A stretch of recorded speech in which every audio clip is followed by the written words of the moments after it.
Just running right on top. Fresh basil leaves are the final garnish. We're done.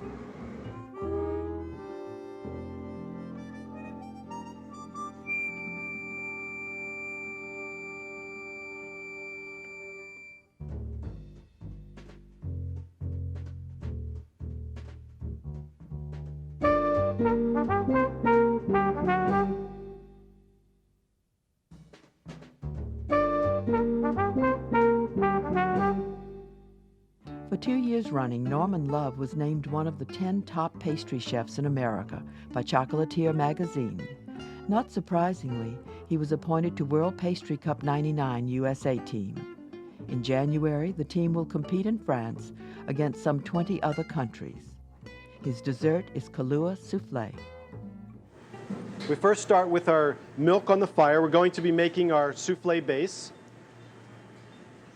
I've roasted some espresso beans, and I mean roasted. I've placed them in the oven for about 8 to 10 minutes at 350 degrees just to sweat or to release the oils from the beans. And by taking a rolling pin, I'm going to break the espresso beans and to assist them in releasing their flavor in the infusion with the milk.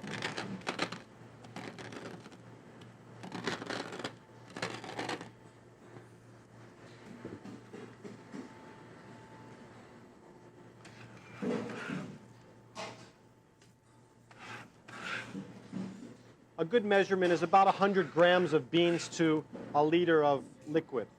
So here I have a liter of liquid or milk on the fire. I'm going to add my espresso beans. The beans can infuse in the milk overnight. I'm going to add a vanilla bean to it also, just to help push the coffee flavor. Split the bean open. Scrape with the back of my knife to get the bean or the seeds out of the center of the bean. Meanwhile, butter and bread flour are creamed. The espresso-infused milk is drained, and the flour-butter mixture is added.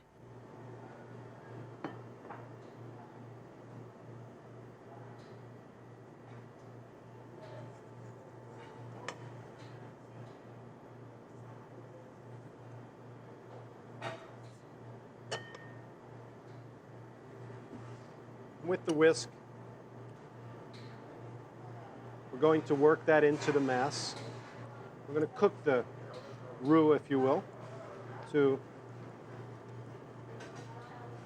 for about 2 or 3 minutes, and you'll see it will thicken pretty well. You can continue to whisk. Once you start to see it releasing from the bottom of the pan, we can remove it from the heat. The base goes back into the electric mixer, sugar is added, and using the paddle attachment, the mixture is cooled. Egg yolks are added. And we're then going to slowly add our egg yolks, a few at a time.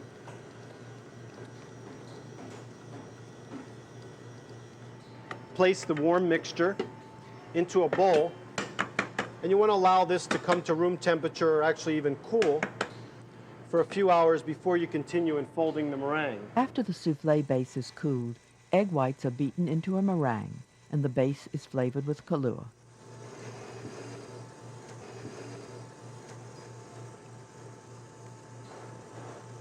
And we're going to incorporate the two well together. The souffle will go into butter and sugar-coated ramekins. We're going to add the starch, and it's just about a teaspoon of starch.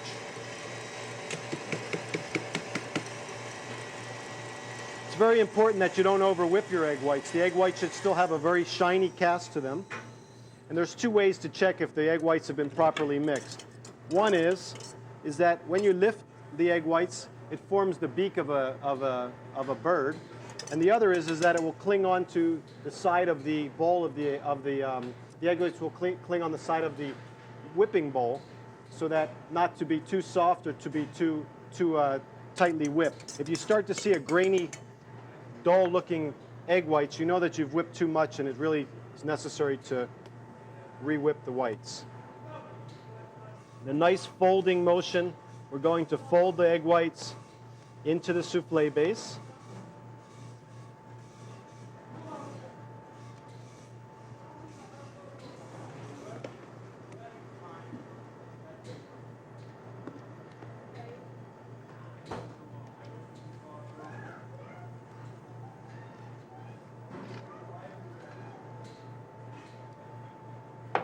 And then we can fill our bowls. And you want to fill completely to the top. And then with your thumb, take the inside of the bowl and just run your thumb right around to ensure that there's a very, very clean surface on the end, and it will allow the souffle to rise straight. Bake at 385 degrees for 18 minutes. The souffle is served with chocolate sauce and a honey cinnamon cream sauce. As the souffle comes out of the oven, we dust the souffle with sugar.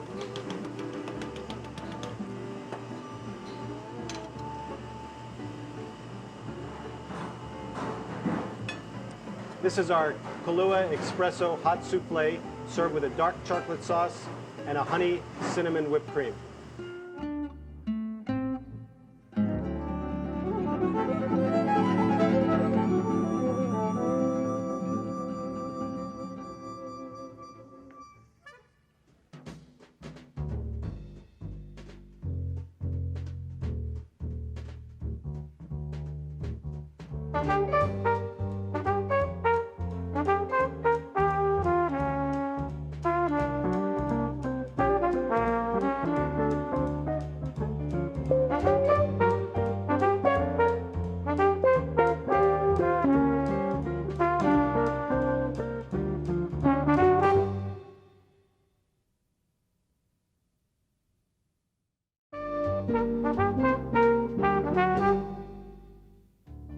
Welcome to Great Chefs, a culinary tour of the United States, featuring some of the country's finest chefs.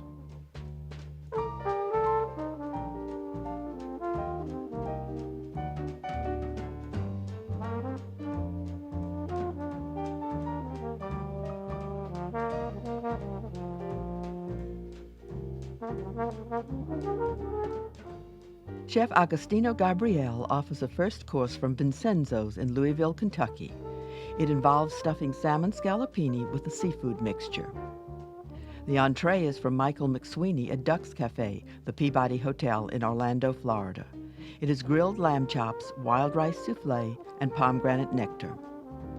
Then dessert from the desert, compliments of Christophe Iruzzi. From the Mirage Hotel in Las Vegas, he prepares rum baba with chantilly cream and spiced pineapple.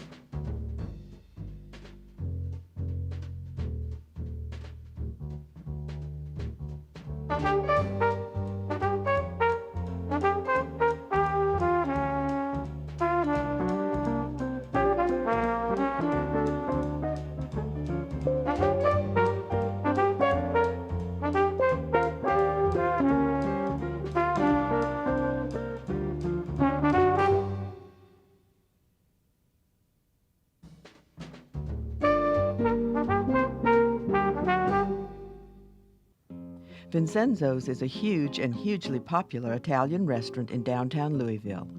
It is owned and operated by brothers Vincenzo and Agostino Gabriel. The latter's long career includes work in his native Italy, Germany, and St. Louis. The starter resonates his birthplace in Voltini of salmon. Then you do the scallopini. So what you do, you butterfly. The chef begins by cutting the scallopini off of a fresh salmon fillet. Note the interesting method of butterflying the piece right off the fillet.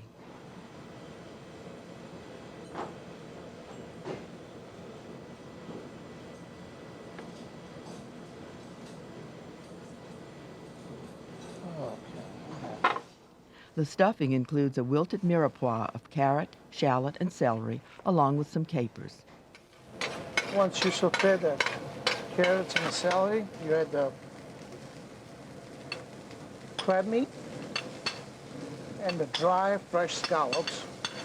Well, the reason that I prefer the dry because they don't have any water, and also they don't have preservatives. So they're just fresh, dry scallops. Fresh scallops. The pan is deglazed with dry sherry, then cheeses are added. Glaze with the dry sherry.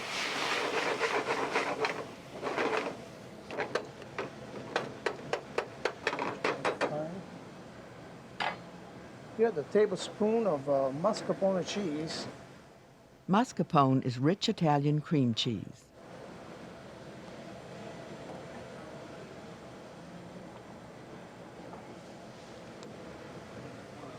Tablespoon of Parmesan cheese. Tablespoon of Romano cheese. Pecorino. Pecorino. Pecorino is the Italian word for any cheese made with sheep's milk. To reach this point, you add a little bit of a breadcrumbs, so kind of put the old stuffing together. A little bit of breadcrumbs. The mixture is combined and set aside to cool. Meanwhile, a simple sauce is begun by sweating chopped onions in olive oil. Peeled tomatoes and garlic cloves are added. See, this is a good thing to do, so by the time the filling cools off, you get the tomato sauce, some fresh peeled tomato, with some garlic,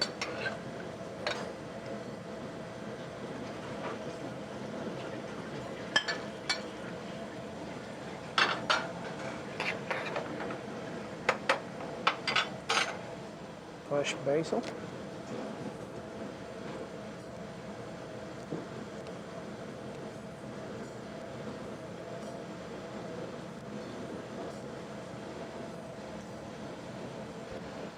The tomatoes are broken up with a large spoon, cooked for 15 minutes, then passed through a food mill.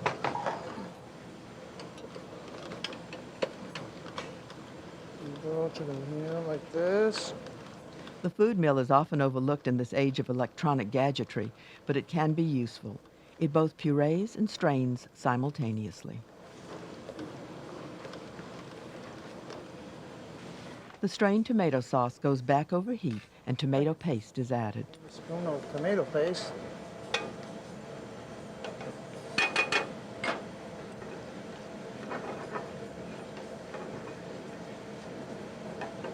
So we get the consistency that we want. So once we place on the plate, we're not going to have any water from the tomato. The salmon scallops are gently flattened before stuffing.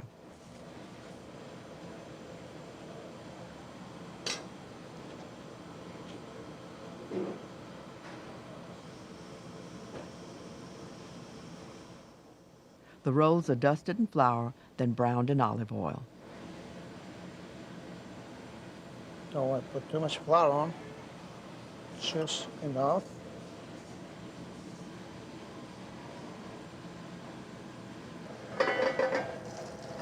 Place the fish, and when you hear the sizzling, that means the fish is cooking. Okay.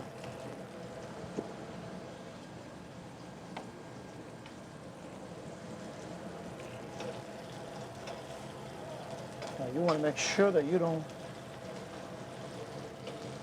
cook the fish all on one side. Let the salmon be, it's a scallopino salmon, so it cooks very quick.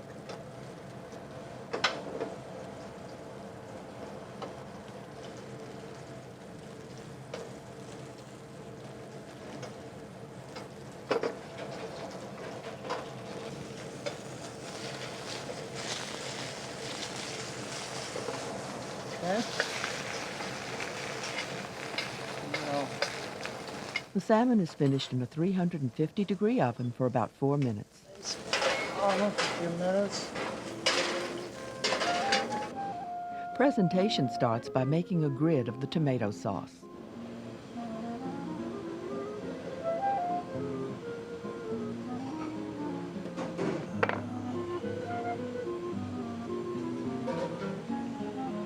And center the plate. Put cute asparagus.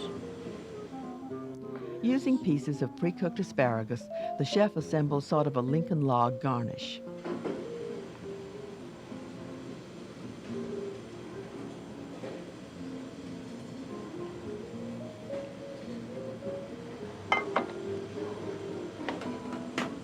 At this point, you place Salmon.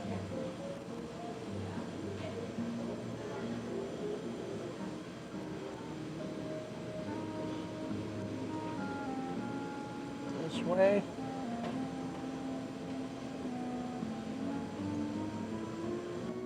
Edible flowers are also garnish.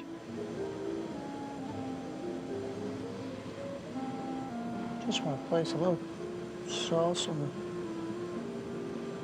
the fish.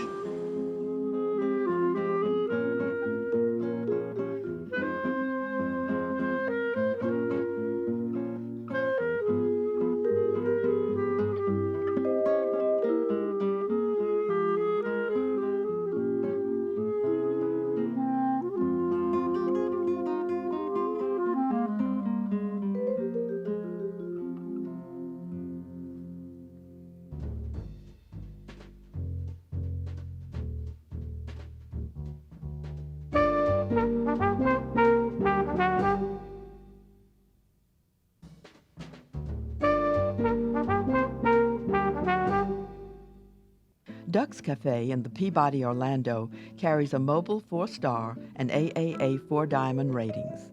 The chef is Michael McSweeney, who has cooked at 2 resorts on Kauai and Hawaii, at Portland, Oregon, resorts in South Carolina, and several Florida restaurants.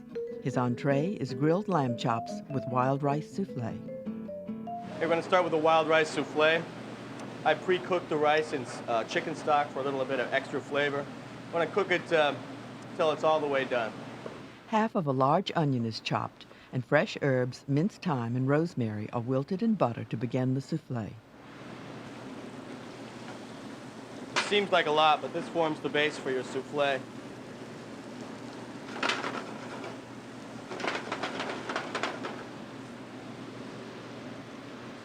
Add the herbs into that.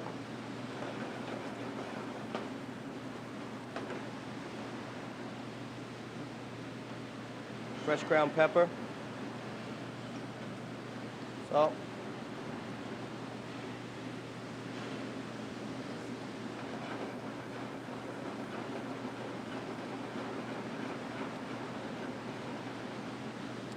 these next 3 steps need to go pretty quickly so it doesn't bind up.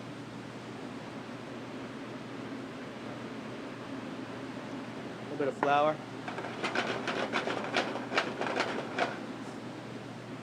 Rice.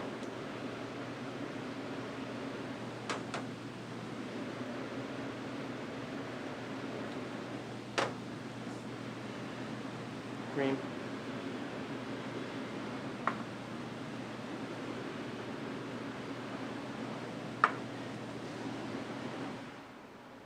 The mixture is briefly cooked until it begins to thicken, then is set aside. The souffle will go into a buttered hotel pan. Egg whites are beaten to the soft peak stage. That's it right there. Then the wild rice base is folded into the whites. You want to act quickly because this is warm.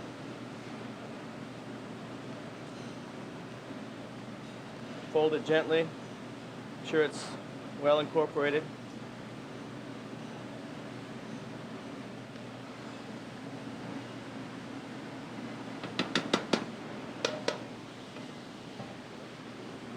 This bakes kind of slowly. We cook it at about 250 degrees. Takes about an hour. Meanwhile, a lamb loin is trimmed of excess fat and sinew. Then the chef demonstrates an effective method for Frenching lamb bones.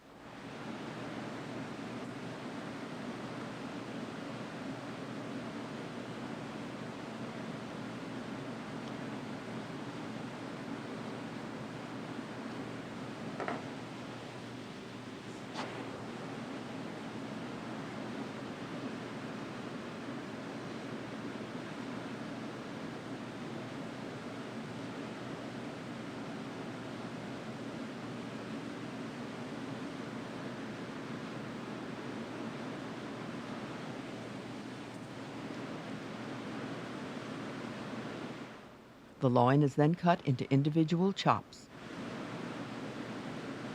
Depending on the size of the chops, we serve 3 or 4 per person. See, it's got a nice little bit of meat, some marbling.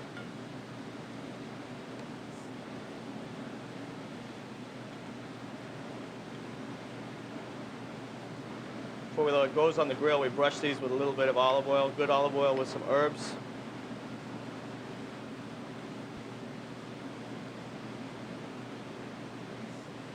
And a little salt, a little pepper.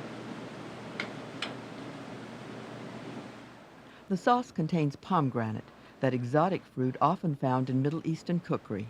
It is definitely labor-intensive. The only part used are the seeds. When they're ripe, the seeds will just jump right out. What we're going to do is we're going to pick all the seeds out.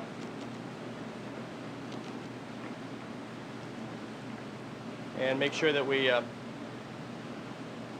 pick out all this pith. This membrane is very bitter, so you don't want to use any of that.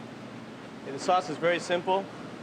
We start with a demi-glace of very highly reduced veal stock.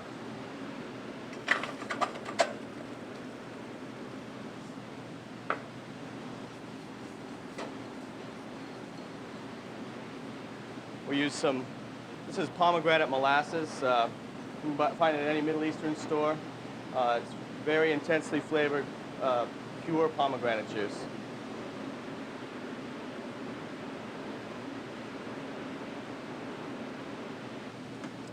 And then this is it's about 2 pomegranates worth of seeds.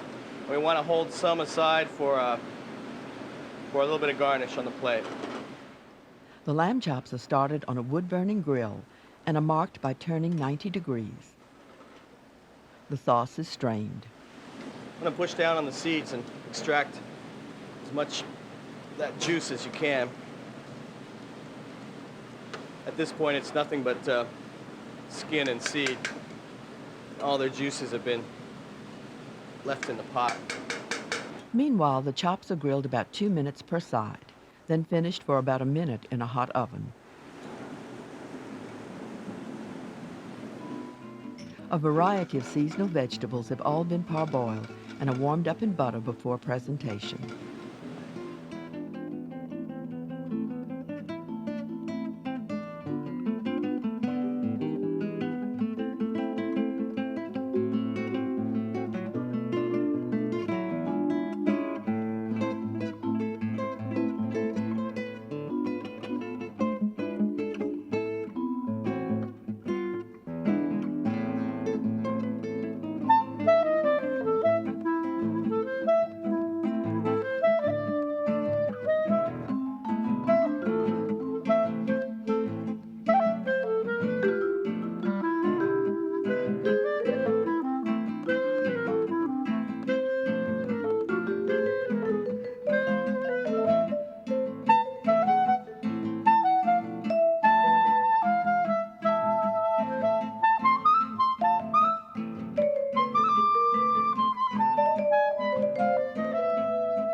The Mirage Hotel in Las Vegas is corporately connected to Bellagio.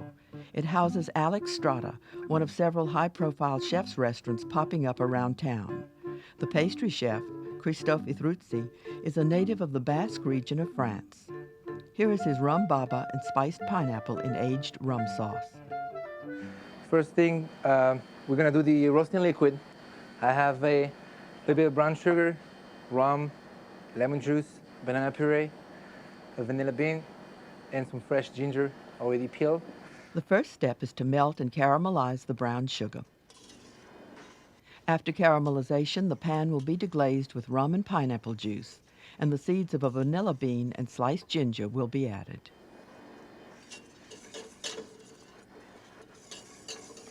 Now that I have this, I'm gonna deglaze it with my rum.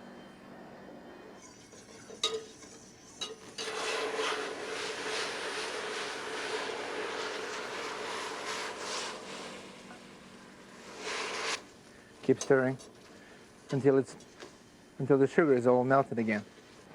I have pineapple juice, fresh pineapple juice, banana puree, fresh banana puree. Just take some fresh bananas and blend them and add them to the whole.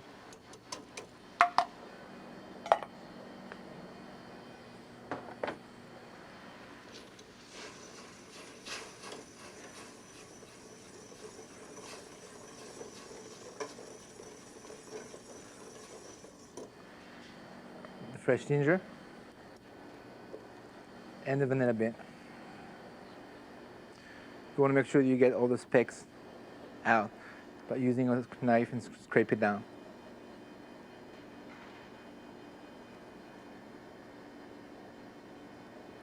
You can even throw the vanilla bean in there. Now a whole pineapple, cored and peeled. Now that I have my roasting liquid ready, I can just add my pineapple right in the middle of it and throw it in a 350 degree oven and keep basting every 2 or 3 minutes at a time for 15-20 minutes. You can just take some of the liquid and then what we call basting the pineapple. This way all the flavor of that sugar and caramel and vanilla beans and ginger goes throughout the pineapple. Now we're gonna do the next step, which is the, what do we call the baba dough? A baba dough is a very dry dough. That's why we soak it with so much rum and that's why it tastes so good. I have took the sugar and the dry yeast and the milk, the warm milk, and I already made what we call a sponge. I mix it by hand, and that's what I got. As you can see, the yeast is what we call activated. The yeast is alive, it's working. That's why it's kind of like bubbling and reacting to the warm milk. You don't want to heat up the milk too much because it will just kill the yeast, and that you want to stay away from that. Then using the dough hook attachment, the yeast starter is combined with 2 eggs, bread flour, lemon and orange zest, and soft butter. Now that I have everything but the butter, I'm gonna go back to first gear and slowly add my soft butter that I put out 2 or 3 hours ago. And this is what takes the most time making this recipe. It's a very soft butter, and I add it slowly.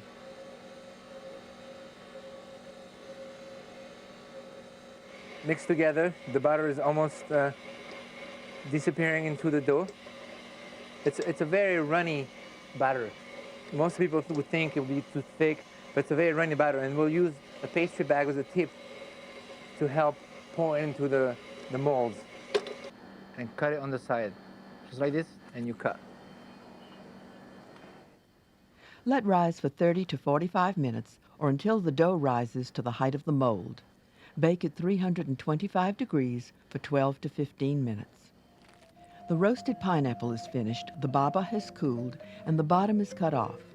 It then goes into soak in a solution of simple syrup and a Jamaican rum called karuba. The roasted pineapple is sliced into wedges for presentation. The center of the soaked baba is filled with whipped cream. I have a little bit of one of my favorite garniture, which would be a piece of pulled sugar that I'm gonna stick on both ends of the pineapple. Just give it a little bit of height. Just make it look better.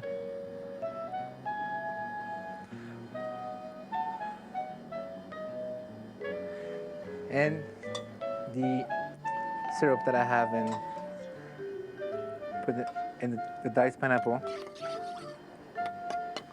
And this will go around the plate.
Welcome to Great Chefs, a culinary tour of the United States, featuring some of the country's finest chefs.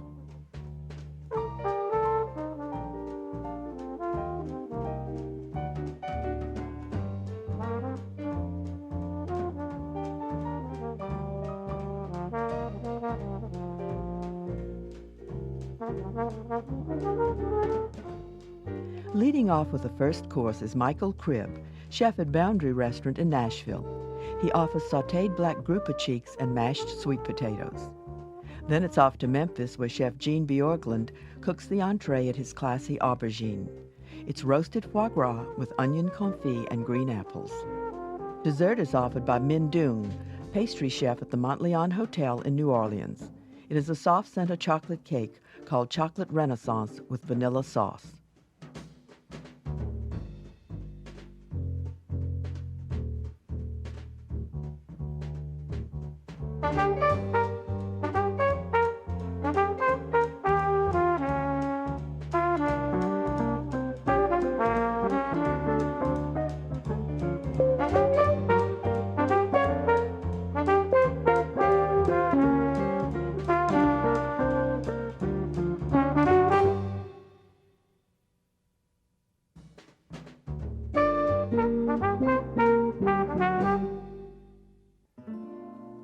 At taping time, one of the chefs at the Big Boundary Restaurant in Nashville was Michael Cribb. A native of Music City, he graduated with a graphic arts degree, then shifted to culinary arts. He worked in Virginia and on St. Thomas in the Virgin Islands. For a starter, he prepares hot grouper cheeks. First step of this dish is to make the marinade. We want to get our pan hot. We add just a little oil for the sauteing. Then we're going to add the shallots, ginger, garlic. We want to cook that over medium-high heat until we start to brown.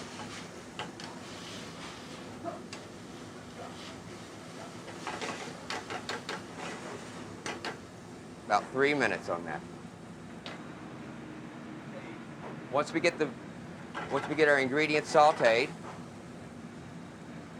then we're going to add our coconut milk, which also has our Worcestershire and soy. We just want to bring this to a boil. What we're doing is we're releasing the flavors of the sauteed items,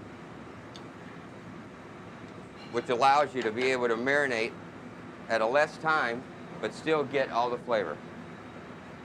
Now we're going to add molasses,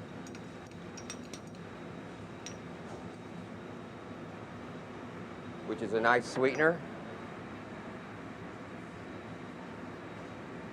And all we want to do is bring this to a boil. Once we bring it to a boil, at that time we want to take it off. We're going to let it cool completely before you put the fish in. We're going to take the grouper cheeks after our marinade has now come to a complete cool, and we'll put them in the marinade. We're going to leave them in the marinade overnight. Now we're going to make the chow chow, which is going to go accompany the grouper cheeks. And in our bowl we're going to put our carrots,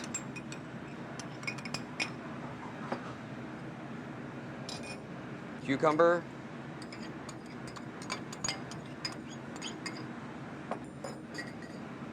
pineapple.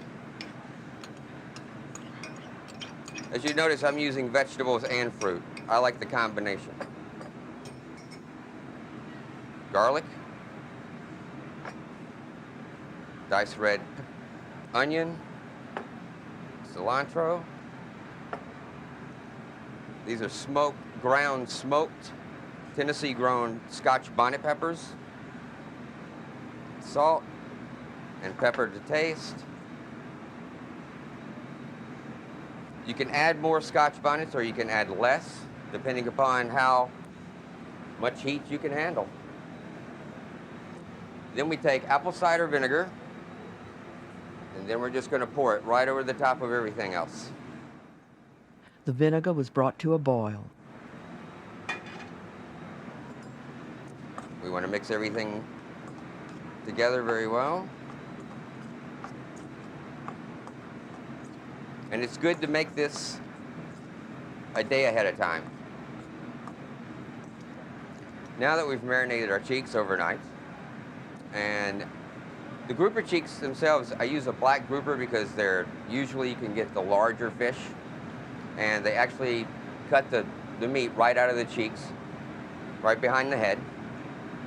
And they're very interesting cut because they have a little more oil, which gives them more flavor, but at the same time, they're firm enough where they don't fall apart on you when you cook them. So we go from our marinade. We're going to put them in a little flour, season, salt and pepper, real basic. All right, back in the marinade.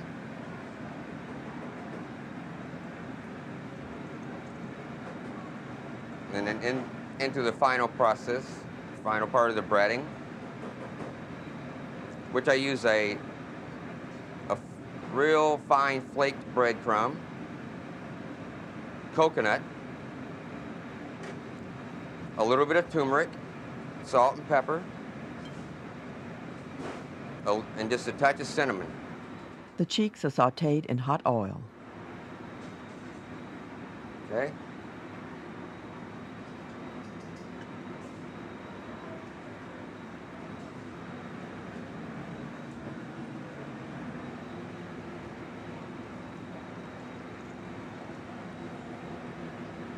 You don't want to move them around too much once you put them in, because you're just going to knock the breading off. You want to let it have time to set the breading on each side of the fish before you start moving it around.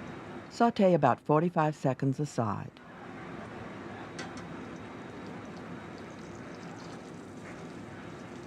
Once we get a golden brown, that's when we flip them over. Presentation begins with mashed sweet potatoes, then the chow chow.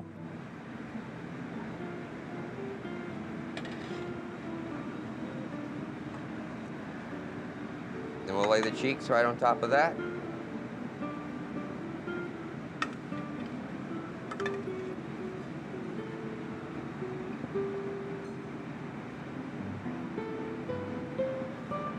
Okay.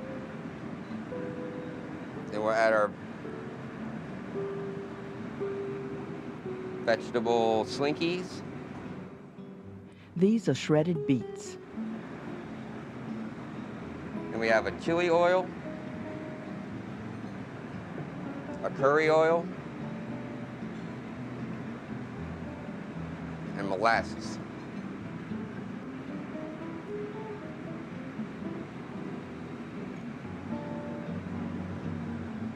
Garnish with a little pickled okra. And a Scotch bonnet. There you have it.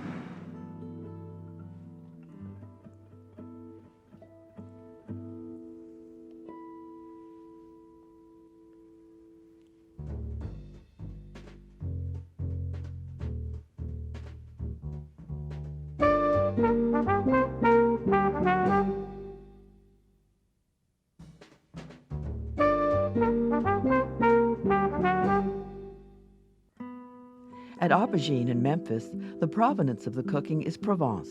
Chef Jean Bjorklund spent a good deal of his early career in the kitchens of French Michelin 3-star restaurants.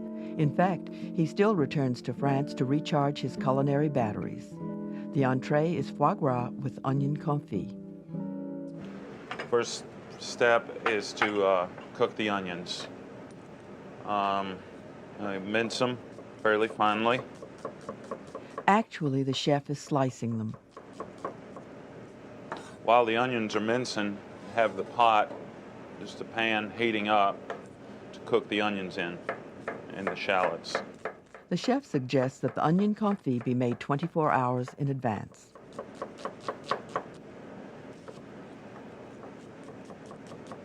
Shallots, also minced.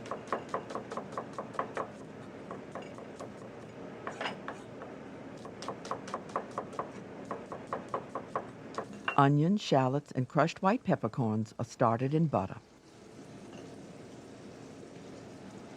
As well as the bacon. Bacon is there for flavor.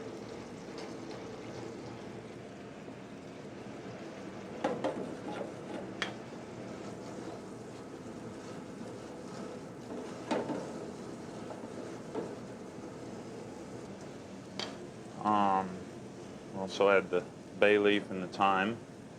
Just roughly chop up a little bit.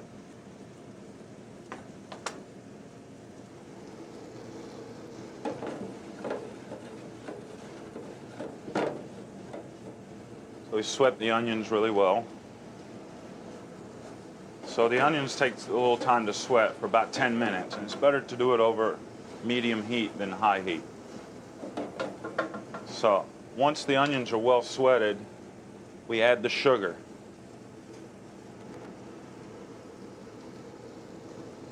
Sugar is to sweeten, also to caramelize so the onions will caramelize. Stir it around. At this point, need to cook and caramelize. This process takes about 30 minutes. 30 minutes after we'd add the chicken stock. And bring it up to a boil, and once it comes to a boil, put a lid on it and just to let it simmer in the oven, in a 200-degree oven for 24 hours. Now the chef deals with the Granny Smith apples. You know, depending on your dexterity with your hands, you can turn the apples. Give them a little shape, which is what I'm going to do.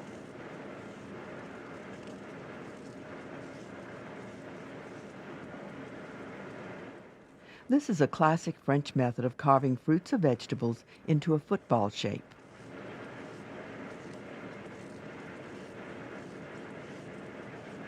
You can use golden apples if you wish, if you don't like green apples. However, the bitterness and the tartness of the green apples really blends well with the sweetness of the onion and of the foie gras too.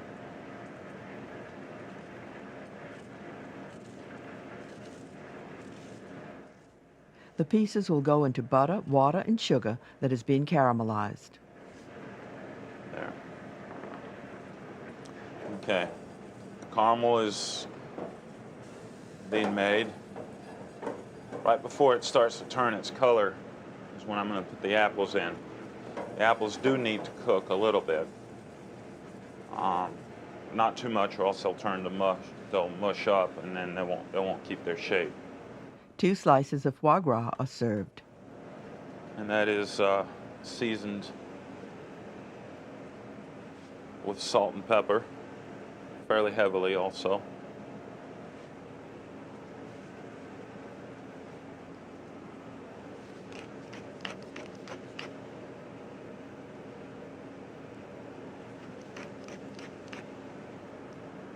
What I'm going to do is I'm going to flatten the foie out a little bit.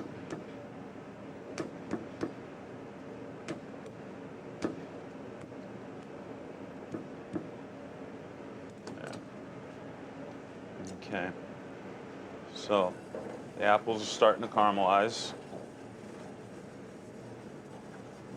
The foie gras is dusted with flour.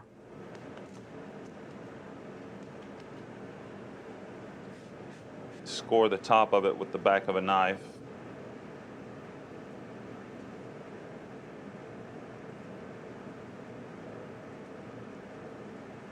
Like this. The foie gras goes into a very hot nonstick pan. See, the pan is starting to smoke at this point. Put the foie gras in, the scored side down.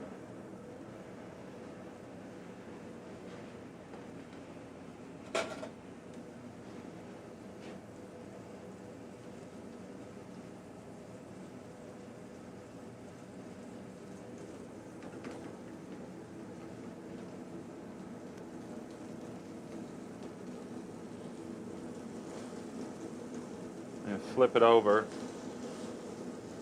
when it's lightly golden. And it goes in the oven for about a minute. It cooks very hot, very fast, since it's mainly all fat. Okay. While it's cooking, I'm going to put a little bit of we're going to start getting the plate ready. Put a little bit of onion confit in the middle of the plate.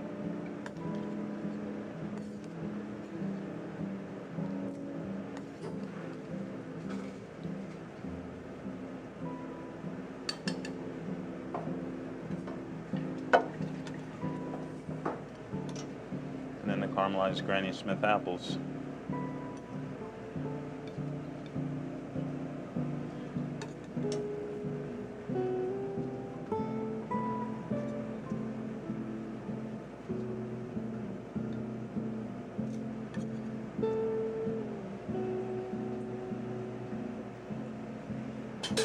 By that time, the foie should be cooked. You can tell just by pressing. It should be soft, but not resistant to the touch.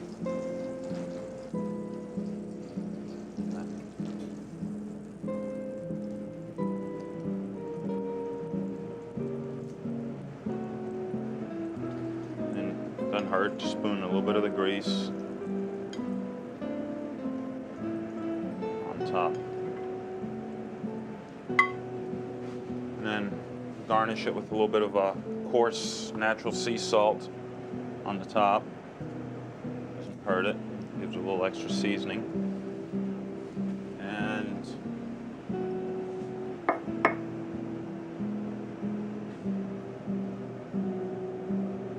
just a little green, I guess, for decoration.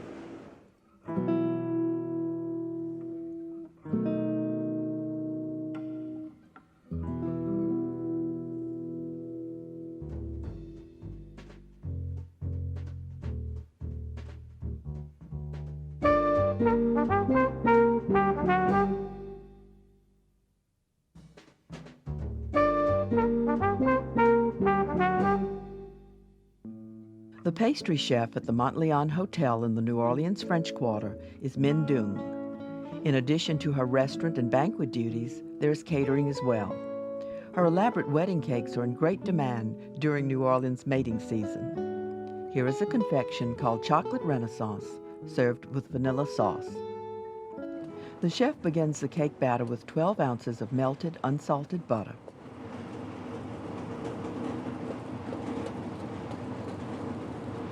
And then I add 12 ounce dark sweet chocolate. Okay.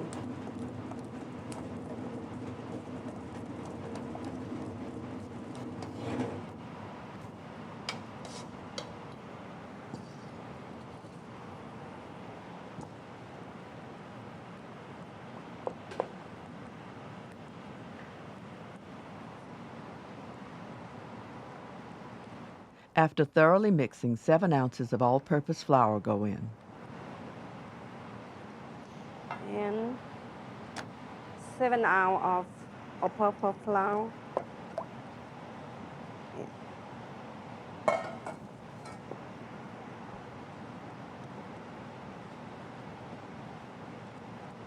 Then powdered sugar, 10 ounces.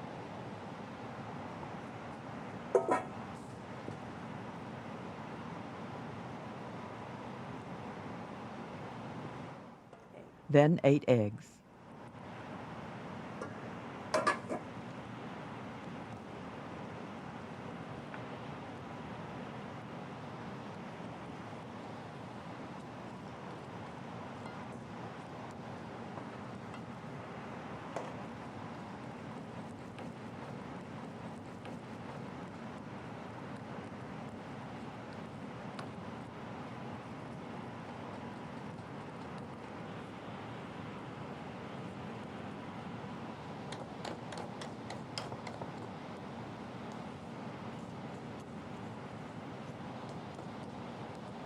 That's it. I have some melt butter to coat the bowl.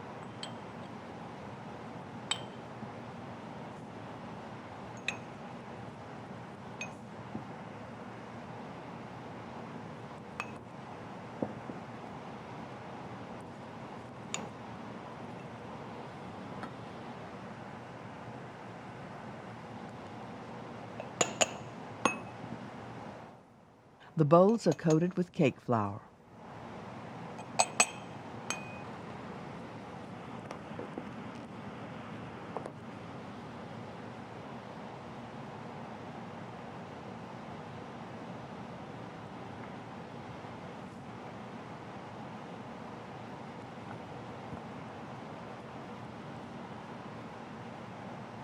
Fill 3/4 full and bake at 350 degrees for 20 to 30 minutes.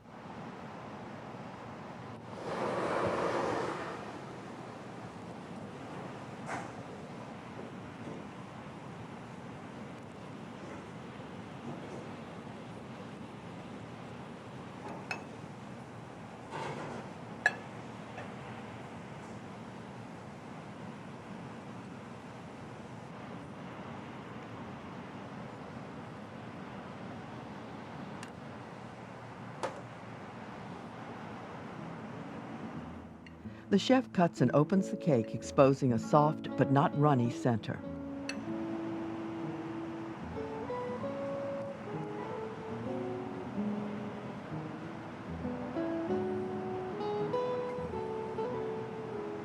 You put the vanilla sauce on this. This is creme anglaise flavored with brandy.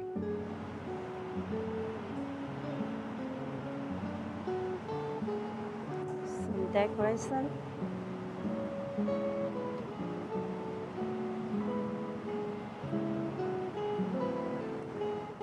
Here's an example of some of the chef's artistic work with sugar.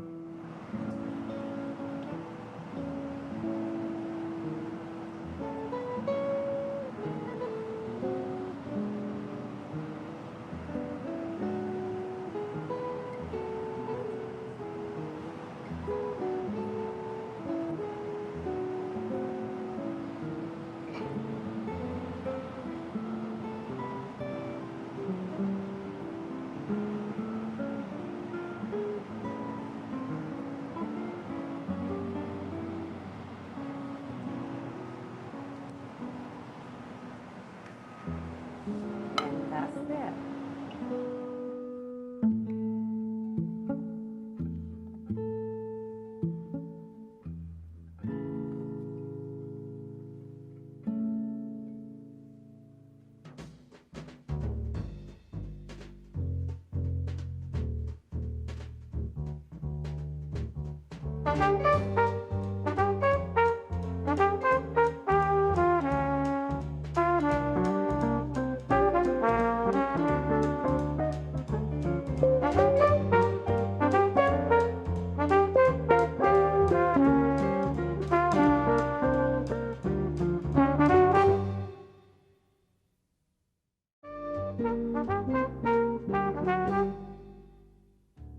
Welcome to Great Chefs, a culinary tour of the United States featuring some of the country's finest chefs.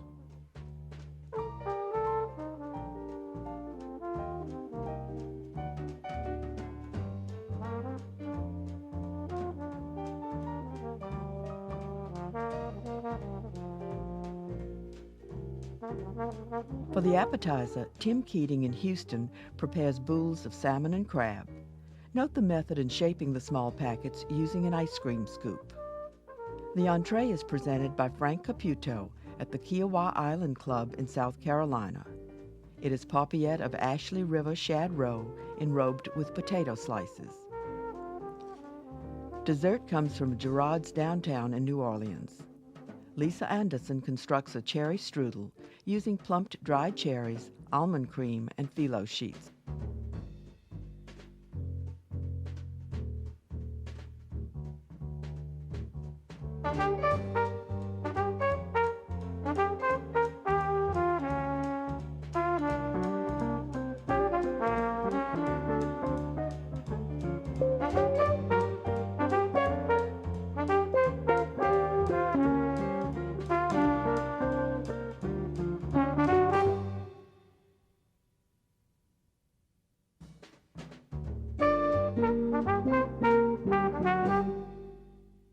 At taping time, Tim Keating was executive chef at La Reserve in the Omni Houston Hotel.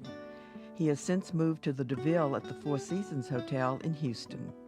A New Jersey native, he cooked in California and New York before coming to Texas. His dish is boule, the French word for ball, of smoked salmon and Gulf crab. Chopped fennel begins a blended sauce. So in the blender we go with the fennel. We add a little bit of mayonnaise. We use the juice of 1 lemon.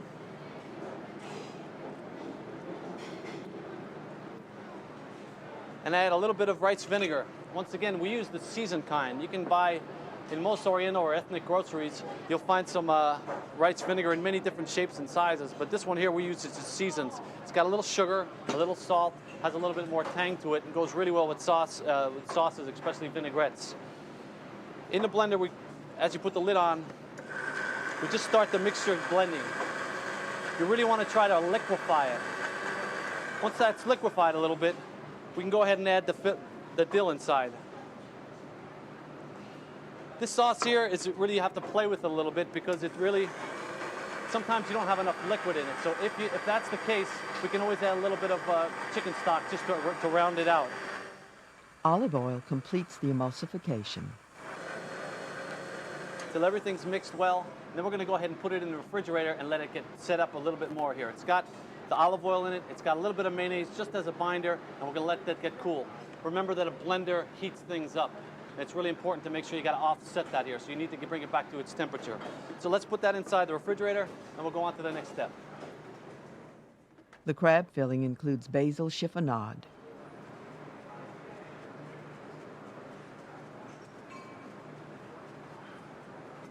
Once you've got that process finished, we just go back and loosen it up a little bit. This crab comes from the beautiful crab that comes out of the Gulf here. There's several different strands of crab across the country, but we like to say that this is like candy in this part of the country. Sometimes you get little pieces of shell that are involved within getting inside this, but jumbo lump usually doesn't have very much, and we've already picked and cleaned most of this. I like, especially for the bulls, to leave those clumps as whole as possible. We take a little of that mixture, and into that we add our chiffonade of basil. To that, we'll add some finely chopped shallots. We take this is about one whole shallot, and we just finely mince it. And that'll give it, I think, a little bit of a nice sweet flavor to the crab itself and accent it. To that mixture, once again, we just add just a pinch of kosher salt and again some freshly ground pepper. In this dish, I love to use an olive oil that's kind of gritty, it's unfiltered. It's a really wonderful olive oil called Mosto. It comes from Italy. It has a really great tang to it. If you were to taste it, you could tell that it has the little grit on it because it is unfiltered. But we just stream a little bit of this into the mixture. With a spatula, we just roll it together until it's well coated. The salmon boules are filled with the stuffing. Within that mixture, we tried lots of different things. We used French dariole molds. We used different triangulars, rounds, squares. But we ended up with a simple ice cream scoop, which is actually fairly easy to do. If you take a medium-sized ice cream scoop, and actually you can make these boules any size that you like. You can make them one boule as big on the plate, or you can make smaller boules like we do, and/or even smaller as we do sometimes as a little amuse-gueule or a little appetizer when people come into our restaurant. What we do is we line our mold, as you can see right here, we line it with plastic wrap or saran wrap, so it's nice and tight to the inside of the mold. From that point on, we take some sliced smoked salmon, and we just push it inside of the mold here. All right? You take the other half and just line the inside of the mold. Through that process, then we take a little bit of our mixture of crab, and we take it and just press it inside of the mold. You don't want to fill too much over the top of the mold because it'll end up